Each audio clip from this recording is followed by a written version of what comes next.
আল্লাহ আমার রব, এই রবি আমার সব। দামে দামে তন মনে তারি অনুভব। তোমার দুনিয়াতে আমি যেদিকে তাকাই, অথই নিয়ামতে ডুবে আছি সবাই। পাক পাখালির গানে শুনি তসবি কলো রব, তসবি কলো রব। আল্লাহ আমার রব, এই রবি আমার সব। আসসালামু আলাইকুম, আলহামদুলিল্লাহ, আসসালাতু ওয়াসসালাম আলা রাসূলিল্লাহ। প্রিয় দর্শক, আপনারা যারা দেশে আছেন প্রবাসে, সবাইকে জানাই অনেক অনেক প্রীতি ও শুভেচ্ছা। শুরু হলো এনটিভি আয়োজিত এবং লাভ হলো নিবেদিত অনুষ্ঠান আপনার জিজ্ঞাসা। আপনাদের সাথে আছি আমি জয়নুল আবেদিন আজাদ। আর আপনাদের মনে জায়গা প্রশ্নের জিজ্ঞাসার জবাব দিচ্ছেন বিশিষ্ট আলেম ডক্টর মোহাম্মদ সাইফুল্লাহ। আসসালামু আলাইকুম ওয়া রাহমাতুল্লাহি ওয়া বারাকাতুহু।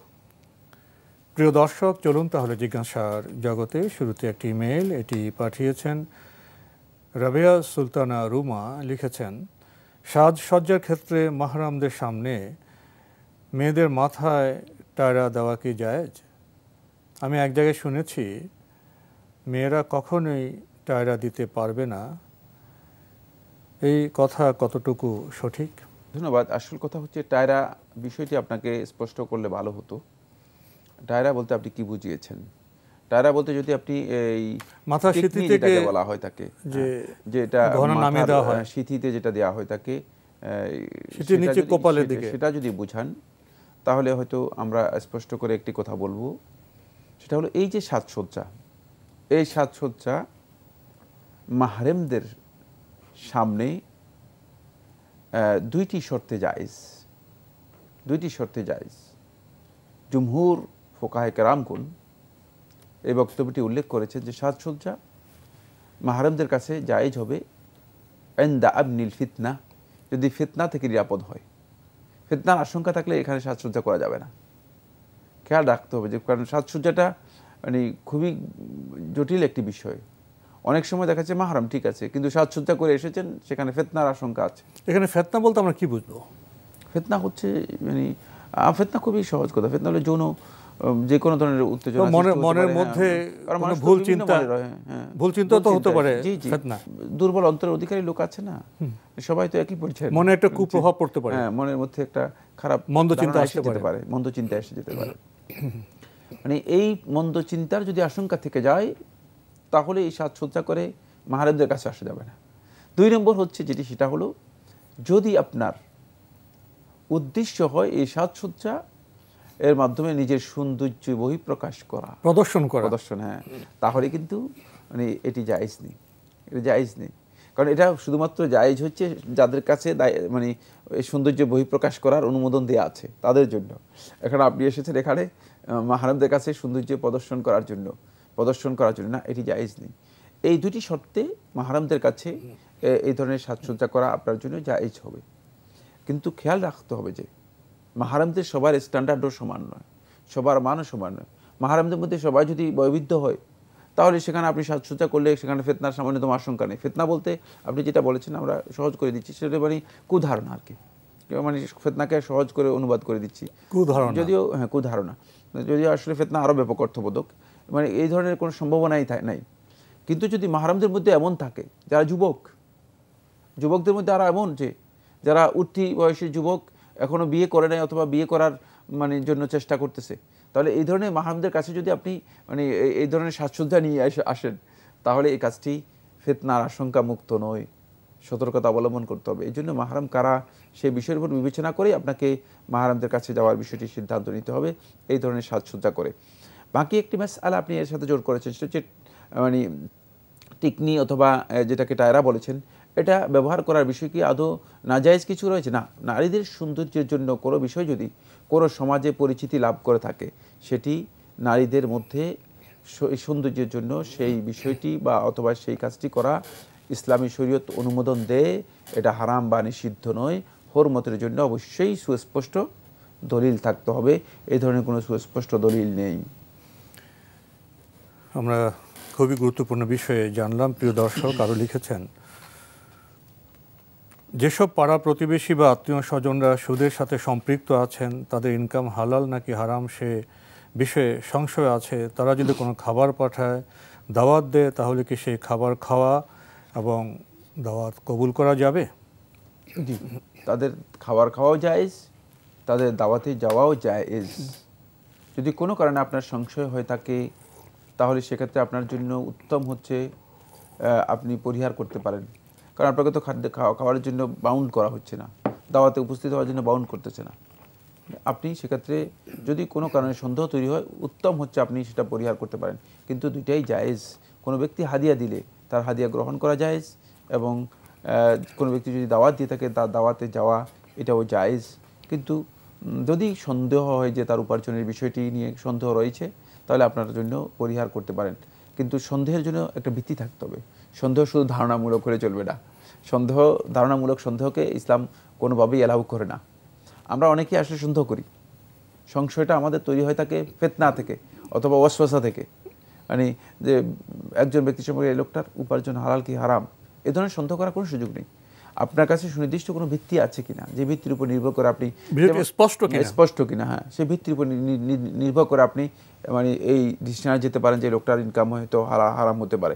যেমন কেউ যদি মনে করেন সুদি কারবারের সাথে জড়িত আছে, আপনি জানেন, তাহলে হয়তো আপনি মানে তার ইনকামের ব্যাপারে সন্দেহের মানে বিষয়টি আনতে পারেন। কিন্তু কিছুই জানেন না এবং আপনার কাছে স্পষ্ট কোনো প্রমাণ নেই, আপনি এক ব্যক্তি সম্পর্কে এই ব্যক্তির ইনকাম মনে হয় হারাম হবে, এই ধরনের ধারণা করা, এটা মানুষ সম্পর্কে কুধারণা, এই কাজটাই হারাম। সুতরাং এই ধারণার উপর নির্ভর করে ফতোয়া দেওয়ার কোনো সুযোগ নেই। খেয়াল রাখতে হবে যে এই কাজটাই হারাম। এই ধরনের ভিত্তিহীন ধারণা ইসলামী শরীয়তের মধ্যে আল্লাহ রাসূল সাল্লাল্লাহু আলাইহি ওয়াসাল্লাম বলেছেন যে ফাইন্না যান্না আকযাবুল হাদিস, এই ধরনের ভিত্তিহীন ধারণা হচ্ছে আকযাবুল হাদিস, সবচেয়ে জঘন্যতম মিথ্যাচার। যদি জানা যায় যে কারো ইনকাম হারাম, তাহলে তিনি খাবার পরিবেশন করলে, খাবার দিলে কি খাওয়া যাবে? খাওয়া যায়, কিন্তু আমি বলেছি যে পরিহার করা যেতে পারে, পরিহার করা হচ্ছে উত্তম। জি, প্রিয় দর্শক, আমাদের হাতে আরও একটি ইমেল পাঠিয়েছেন মোহাম্মদ ইরতেজা। লিখেছেন, আমি একজন শাইখের থেকে শুনেছি ক্যাপসুলের উপরে যে জিলাটিন ব্যবহৃত হয় তার নিয়ম হলো এটি হালাল হতে হবে, গরু বা ছাগলের হতে হবে, কিন্তু বিশ্ব দরবারে সস্তা দামে শূকরেরটা পাওয়া যায়। অনেক কোম্পানি শূকরেরটা কিনে লাগাচ্ছে। আমি জানতে চাই কোন কোম্পানি কোন জিলাটিন লাগাচ্ছে তা না জানা থাকলে ডাক্তার যদি ক্যাপসুল প্রেসক্রাইব করেন তাহলে কি করণীয়? এটা সন্দেহমূলক, ধারণামূলক, এ ধরনের ধারণা করা জায়েজ নেই। যদি আপনি নির্দিষ্টভাবে কোনো কোম্পানির ওষুধের ব্যাপারে আপনার জানা থাকে, সেই ওষুধ আপনি বর্জন করবেন, আর বাকি ওষুধ সম্পর্কে আপনি মনে করবেন যে এগুলো এখানে কোনো অবৈধ কিছুই নেই। নিশ্চিত হলে পরহেজ করা যাবে, নিশ্চিত না হলে শুধু সন্দেহের বশবর্তী। কোনো আলেমের জন্য এই ফতোয়া দেয় জায়েজ নেই যে অনিশ্চিতভাবে তিনি বলবেন যে মানে সকল প্রকার ক্যাপসুল এর মধ্যে জিলাটিন রয়েছে, সন্দেহজনক, এ কথা বলা জায়েজ নেই। আরও লিখেছেন, ফরজ গোসলের ক্ষেত্রে গোসলের শুরুতে ওযুর সময় নাকের ভেতরে ও কানের ভাঁজসমূহে পানি পৌঁছানোর পর গোসলের মধ্যে কি আবার নাকের ভেতর ও কানের ভাঁজগুলোতে পানি পৌঁছাতে হবে? না, উজুতে করলেই আর আলাদা পৌঁছানোর দরকার নেই। পানি শুধু ঢেলে দিলেই যথেষ্ট হবে। পানি শুধুমাত্র পুরা শরীরে পানি ঢেলে দিলেই যথেষ্ট হয়ে যাবে। এর মধ্যে বারবার করে মানে নাকের ভিতরে, কানের ভিতরে, তারপরে চোখের ভিতরে পানি ঢুকাতে হবে। এটি তানাত্তুর, হালাকালে মুতানাত্তিউন, একেবারেই মানে সীমালঙ্ঘন, অতিরঞ্জন। এই অতিরঞ্জনকারীদেরকে রাসূলুল্লাহ সাল্লাল্লাহু আলাইহি ওয়াসাল্লাম বলেছেন তাদের জন্য ধ্বংস। এই হাদিসের দুটি অর্থ ইবনে হাজার আসকালানী রাহমাতুল্লাহ আলাইহি করেছেন। তার মধ্যে একটি হচ্ছে তাদের জন্য বদদুয়ার মতো, আরেকটি হচ্ছে যে এরা ধ্বংস হয়ে যাবে, এরা ক্ষতিগ্রস্ত, জীবন তো খুব কঠিন হয়ে যাবে, ক্ষতিগ্রস্ত হবে। জি, সুতরাং দুইটাই মানে ভালো কোনো মানে বার্তা দেয় না, ভালো করে মেসেজ দিচ্ছে না। তাই এজন্য এই ধরনের সীমা লঙ্ঘন করার কোনো প্রয়োজন নেই। আল্লাহ নবী সাল্লাল্লাহু আলাইহি ওয়াসাল্লাম খুব সহজভাবে বিষয়টি নিয়েছেন যে 3 বার পানি ঢেলে দিবে, যথেষ্ট। খুব অল্প পানি ব্যবহার করতেন, এত কম পানি ব্যবহার করতেন নবী সাল্লাল্লাহু আলাইহি ওয়াসাল্লাম যে মানে এটা আন্দাজই করা যায় না। বর্তমান যুগে মানে গোসলের মধ্যে যে পানি ব্যবহার করা হয়ে থাকে এটা এত বেশি যে মানে গোসল হয়, তারপরে 10 জনের গোসল হবে যে এই পানি একজনে ব্যবহার করছে। সুতরাং প্রশ্নই আসছে না নবী সাল্লাল্লাহু আলাইহি ওয়াসাল্লামের গোসলের সাথে এটাকে তুলনা করা যেতে পারে। নবী সাল্লাল্লাহু আলাইহি ওয়াসাল্লামের উদ্দেশ্য হচ্ছে একটাই, সেটা হলো মানে পুরা শরীরে পানি পৌঁছে দেয়া, এটাই হচ্ছে মূলত মূল উদ্দেশ্য। সেক্ষেত্রে পানি পৌঁছে গেলেই আপনার গোসল হয়ে গিয়েছে। আমাদের হাতে একটি চিঠি পাঠিয়েছেন মনোয়ারা বেগম কামারখালী ফরিদপুর থেকে। লিখেছেন, আমার বিয়ের দিন কাজী সাহেব যখন আমাকে বিয়ে পড়াতে আসেন তখন আমাকে বরের গ্রামের নাম, বরের বাবার নাম ও বরের নিজের নাম বলার পর টাকা পয়সা যা যা বলা হয়েছিল আমি ওগুলোর কিছুই বুঝতে পারছিলাম না। শুধু একবার মাত্র আমার কান পর্যন্ত এসছিল। আর অজানা জিনিসগুলো একবার মাত্র শুনলে কিছুই বোঝা যায় না। টোটাল বরের গ্রামের নাম থেকে শুরু করে শেষ পর্যন্ত একবারই শুনছিলাম। এখন প্রশ্ন, এতে করে আমার বিয়েটা হয়েছে কি? বিশেষ দ্রষ্টব্য, বরের নাম, গ্রামের নাম, বরের বাবার নাম আমি বুঝতে পারছিলাম, শুধু টাকা পয়সার কথা কিছুই বুঝতে পারছিলাম না, তবে শুনছিলাম। এরপর বেশ কয়েক বছর পর বিবাহ নিয়ে সন্দেহ থাকায় আমি ওই কাবিনটা তুলে এনে একটি কাজী অফিসে লোক দিয়ে আবার কাবিনটা পরিয়ে নিই। এ সময় কাজী অফিসে ওই লোক আর একটা অন্য ছেলে আর আমার বাবা থেকে ওই কাবিনটা পড়া হয়। এতে দেনমোহরের টাকা মোট কত সেটা ছিল, আর ছিল কত টাকা ওয়াসিল, বাকিটা উল্লেখ ছিল না। এখন আমার প্রশ্ন, বাকিটা পড়া হয়েছিল না, এবারও কি সমস্যার সমাধান হলো না? বুঝিয়ে বলবেন। ধন্যবাদ। এখন কি আপনি জানতে পেরেছেন কিনা আমার প্রশ্ন, যে বরের নামকে কতদিন পরে প্রশ্ন করেছেন, বরের নাম এখন জানতে পেরেছেন কিনা আমি এই প্রশ্ন করতে চাই আপনাকে। আপনি এতটুকুই যথেষ্ট যে মানে আপনি বিয়েতে সম্মতি দিয়েছেন, আপনার ওয়াকিল আপনার পক্ষ থেকে, আপনার ওয়ালি, আপনার অভিভাবক প্রস্তাব দিয়েছে, বর কবুল করেছেন, এটাই বিয়ে হয়ে গিয়েছে এবং কাবিন তো হয়েছে। সুতরাং বিয়ে পরিপূর্ণরূপে হয়ে গিয়েছে। বিয়ের জন্য কাবিনের শর্ত নয়, মানে বিয়ে শরিয়ার বিয়ের জন্য কাবিনের শর্ত নয়। কাবিন হচ্ছে জাস্ট এর মানে অফিসিয়াল রেজিস্ট্রেশনের জন্য প্রয়োজন, অন্যথায় এরা পরবর্তীতে ইনভ্যালিড হতে পারে, মানে মৌখিকভাবে যেটা চলবে না।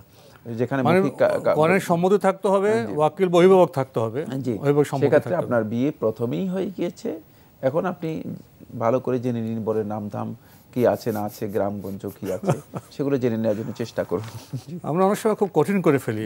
ইসলামের বিধান খুব সহজ, বিধানের বাইরে গিয়ে যদি আমরা কঠিন করি সেটা তো ইসলামের দোষ না, সেটা আমাদের দোষ, আমাদের দোষ। আরও লিখেছেন, পড়া পানি কি যেটা খাওয়ার জন্য পড়া হয় সেটা যদি সম্পূর্ণ না খাওয়া যায় তবে বাকিটা ফেলে দেওয়া যাবে কি? কোনো অসুবিধা নেই, বাকিটা ফেলে দিলেও কোনো অসুবিধা নেই, ফেলে দিতে পারবেন। এগুলো পানি ছাড়া আর কিছুই নয়। পানির মধ্যে কোরআন তেলাওয়াত করে শুধুমাত্র ফু দেওয়া হয়েছে। কোরআন তেলাওয়াতের ওই ফজিলতটুকু যিনি যে নিয়তে খাবেন তখন তার জন্য সে নিয়তে সেটি কাজ করবে, মানে ফু দেওয়ার কারণে। আর ফেলে দিলে এটা শুধু পানি, শুধু পানি, আর কিছুই নেই। আমরা জানলাম বিষয়টি সম্পর্কে। আমাদের হাতে দীর্ঘ একটি চিঠি পাঠানো হয়েছে মিফতাহুল জান্নাহ মাদ্রাসা থেকে, পাটের বাগ, ঢাকা। আগের চিঠি অনেক প্রশ্ন, আমরা ধীরে ধীরে চেষ্টা করছি আপনার প্রশ্নগুলো পড়ার। আপনি প্রশ্ন করেছেন, তাকওয়ার দাবি কি কি, ইমানের দাবি কি কি, কখন বুঝবো ইমান পরিপূর্ণ হয়ে গিয়েছে? তাকওয়ার মধ্যে কথা হচ্ছে যেটা, সেটা হলো আপনি সকল প্রকার মুহাররামাত থেকে, নিষিদ্ধ কাজ থেকে নিজেকে দূরে রাখবেন, আর আল্লাহর নির্দেশ যে কাজের মধ্যে আল্লাহ তাআলা সন্তুষ্টি আছে এই কাজকে সবচেয়ে বেশি অগ্রাধিকার দিয়ে সেটাকে পরিপালন করবেন, অনুসরণ করবেন। এটা হচ্ছে তাকওয়ার মূল কথা। আর ঈমানের যে দাবি সেটা হচ্ছে, ঈমানের মৌলিক দাবি হচ্ছে দুটি। এক হচ্ছে আল্লাহ এবং তার রাসূলকে সর্বোচ্চ ভালোবাসা দিতে হবে। মানে আল্লাহ এবং তার রাসূলকে সর্বোচ্চ ভালোবাসা হচ্ছে আল্লাহ এবং তার রাসূলের জন্য সর্বোচ্চ আনুগত্য থাকবে। আনুগত্যের দিক থেকে আল্লাহ এবং তার রাসূলের বাইরে কোনো আনুগত্য হবে না। তাদেরকে সর্বোচ্চ ভালোবাসা দিতে হবে, তাদের জন্য সম্পূর্ণ এবং সর্বোচ্চ ভালোবাসা নিবেদন করতে হবে। ওয়াল্লাযীনা আমানু আশাদ্দু হুব্বান লিল্লাহ। আল্লাহ সুবহানাহু ওয়া তাআলা কোরআন কারীমের মধ্যে বলেছেন যে যারা ঈমানদার তারা সবচেয়ে বেশি আল্লাহ রাব্বুল আলামিনকে ভালোবাসবে। তাদের এই জন্য ঈমানের দাবি হচ্ছে মানে এই বিষয়টা তারা সত্যিকারভাবে আল্লাহ এবং তার রাসূলকে সর্বোচ্চ ভালোবাসা দেবে। তারপরে 2 নম্বর ঈমানের মৌলিক দাবি হচ্ছে যে সেটা হলো যেখানে আল্লাহ এবং তার রাসূলের সন্তুষ্টি আছে সেই কাজ কথা থেকে নিজেকে পরিপূর্ণরূপে মানে নিজেকে বিরত রাখবে। ঈমানদার ব্যক্তিগণ সেই কাজ এবং কথায় নিজেকে সম্পৃক্ত করবে না। এটা হচ্ছে ঈমানের মৌলিক দুটি দাবি বলেছি, আর তাকওয়ার মৌলিক দুটি দাবি বলেছি। ঈমান এবং তাকওয়া মূলত একটি আরেকটির মানে কাছাকাছি। ঈমান হচ্ছে স্টেজের দিক থেকে প্রথম স্টেজ, ঈমান হচ্ছে স্টেজের দিক থেকে ইসলামের পরে মানে দ্বিতীয় স্টেজ, কিন্তু মানে পালনের দিক থেকে প্রথম স্টেজ, পালনের দিক থেকে প্রথম স্টেজ। এই প্রথম স্টেজে যখন বান্দাগণ মানে উত্তীর্ণ হওয়ার পরে যখন আল্লাহর বিধানকে পরিপূর্ণরূপে পালন করতে থাকবে, ইবাদতগুলো অনুসরণ করতে থাকবে, তখন তাদের অন্তরের মধ্যে যেই মানে রেজাল্টটা, যেই ফলটা অন্তরের মধ্যে আসবে, সেই ফলটার একটি পরিচয় হচ্ছে, সেটা হচ্ছে তাকওয়া। এই জন্য সমস্ত ইবাদতের, সবগুলো ইবাদতের আল্লাহ সুবহানাহু ওয়া তাআলা আমরা দেখতে পাবো যে কোরআনে কারীমের মধ্যে সবগুলো ইবাদতের মূল অবজেক্ট হিসেবে, মূল লক্ষ্য হিসেবে বা উদ্দেশ্য হিসেবে তাকওয়াকে উল্লেখ করে দিয়েছেন। মানে ইবাদতগুলো কিন্তু এক পর্যায়ে গিয়ে মানুষদেরকে তাকওয়ার গণ্ডিতে নিয়ে যায়। যেমন কুতিবা আলাইকুমুস সিয়ামু কামা কুতিবা আলাল লাযিনা মিন কাবলিকুম লাআল্লাকুম তাত্তাকুন, যেমন ইয়া আইয়ুহাল্লাযিনা আমানু তাকুল্লাহ ওয়া কুলু কাওলান সাদীদা। প্রত্যেকটি ইবাদতের লক্ষ্য হলো তাকওয়া। হ্যাঁ, মানে এই লক্ষ্যগুলো মানে প্রত্যেকটি ইবাদতের লক্ষ্যের সাথে এটাকে জুড়ে দেওয়া হয়েছে। কেন? যখন ঈমান আনবে তখন সেই ইবাদতগুলো যখন করতে থাকবে তখন সে তাকওয়ার মূল গণ্ডিতে পৌঁছতে পারবে এবং মূল গণ্ডিতে যেতে পারবে। আপনি আরো লিখেছেন, আল্লাহ তাআলার মুখমণ্ডল বলতে কি তাঁর পুরো সত্তাকে বোঝানো হয়েছে? আল্লাহ সুবহানাহু ওয়া তাআলার ওয়াজহ বলতে, মুখমণ্ডল বলতে কেউ কেউ সত্তাকে বলেছেন, কেউ কেউ বলেছেন যা শুধুমাত্র মুখমণ্ডলকে বুঝিয়েছেন। দুটাই প্রযোজ্য। মুখমণ্ডল দিয়ে আরবি ভাষায় মানে মুখমণ্ডলকে বোঝায়, মুখমণ্ডল দিয়ে আরবি ভাষায় সত্তাকেও বোঝায়, দুটি প্রয়োগযোগ্য। সুতরাং মুখমণ্ডলও সাব্যস্ত হবে, সাথে সাথে সত্তাও সাব্যস্ত হবে। লিখেছেন, ঈমান ভঙ্গের কারণে কি জীবনের সব আমল বরবাদ হয়ে যায়? হ্যাঁ, ঈমান ভঙ্গের কারণগুলো তো বড় কবিরা গুনাহ, বড় কুফরি। আমরা ঈমান ভঙ্গের কোনো কারণেই ছোট কুফরি নয়। সুতরাং এর মাধ্যমে জীবনের সমস্ত আমল বরবাদ হয়ে যাবে, কোনো সন্দেহ নেই। লিখেছেন, আল্লাহ তাআলার আকৃতি মনে আসা কি বড় কুফরি? না, আল্লাহ রাব্বুল আলামিন আকৃতি কারো মনে আসলে কুফরি হবে না, কিন্তু কোনো আকৃতি তিনি অঙ্কন করলে কুফরি হবে। খুব ভালো করে খেয়াল রাখতে হবে, দুইটা এক জিনিস নয়। মনে কোনো জিনিস মানুষের উদ্রেক হওয়া, অঙ্কন তো রূপ দেওয়া। হ্যাঁ, রূপ দেওয়া। জি, মনে কোনো জিনিস উদ্রেক হওয়া অথবা ভাবনার মধ্যে কোনো জিনিস